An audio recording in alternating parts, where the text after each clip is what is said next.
Okay, welcome back to members of 121 Community Church in Grapevine, Texas, and our continued study in the Paul debate by N.T. Wright, published by Baylor University Press. We're going to take a look at part B of chapter 2. We just got a little graphic here we're going to take a look at to kind of get an encapsulated look at chapter 2. Let's begin by looking at the basic triad. We're going to be looking at 3 moments of how Paul reached this idea of the embodiment, the divine embodiment in Christ, as inaugurating a new eschatology, a new eschatological life toward the eschaton. We'll begin with block 1. We're going to take a look at the apocalyptic. We begin with apocalyptic light on the road to Damascus. Ezekiel's prophecy that God would return to dwell in doxa glory within the temple had been and remained unfulfilled.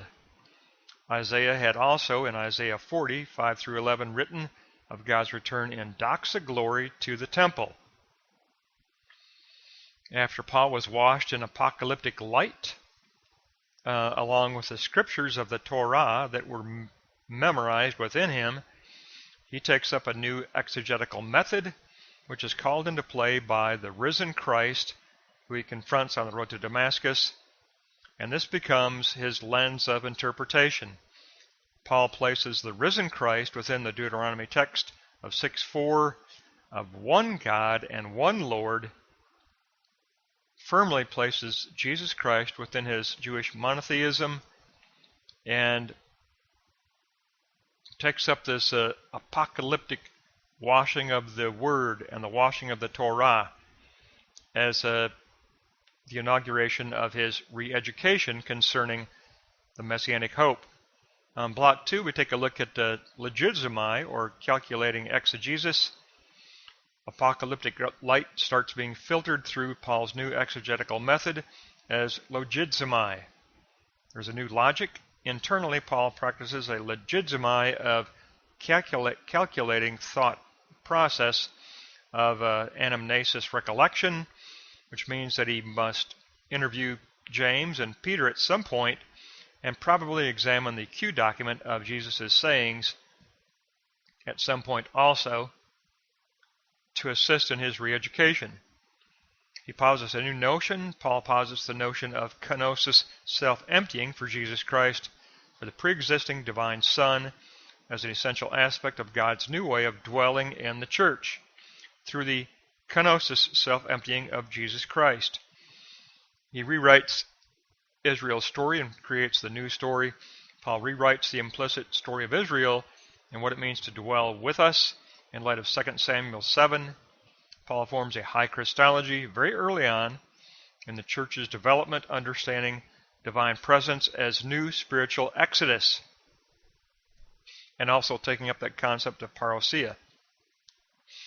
Then in block 3, we're going to take a look at the embodiment as eschatology. Apocalyptic light and exegetical legizimi both lead to embodiment as new eschatology. It's beyond concept. Initially, it can only be understood in a non-conceptual way as poetry of prayer by grasping through worship the new meaning of messiahship. It's a process of understanding the kenosis.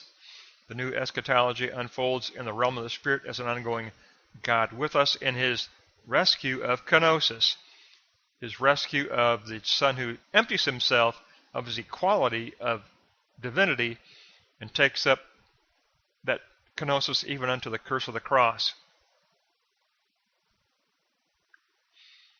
The concept of a new temple enters into Paul's early thinking. The church is seen as the new tabernacle. The church is seen as the new temple. He takes up the concept of renewal of mind, and 2 foundational concepts evolve consisting of unity and holiness, which become key significations that face outward as a sign to the secular world of the God of doxa glory who dwells in the church.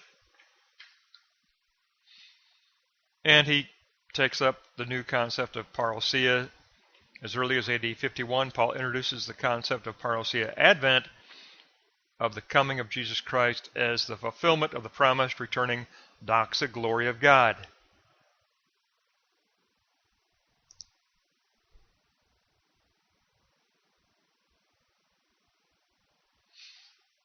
So basically, for our recall triad, we can look at the three concepts of apocalyptic, calculating exegesis, or legizomai, if you want, and then embodiment as eschaton. So you could go apocalyptic, legizomai, and eschaton, and that will give you a very simplified recollection or recall triad, which comes in handy when you're trying to recall the content of chapter 2. But basically, we begin by understanding how Paul developed this high Christology, by understanding that he is washed in apocalyptic light. He takes up a new exegetical method of a legizomai, which is based on filtering through his confrontation with Jesus Christ as the resurrected, crucified one. And then he forms this new eschatological outlook, where the church is the new dwelling place of the doxa glory of the living God. This is just a little brief graphic addition to our chapter 2, so we'll pick up with chapter 3 next time.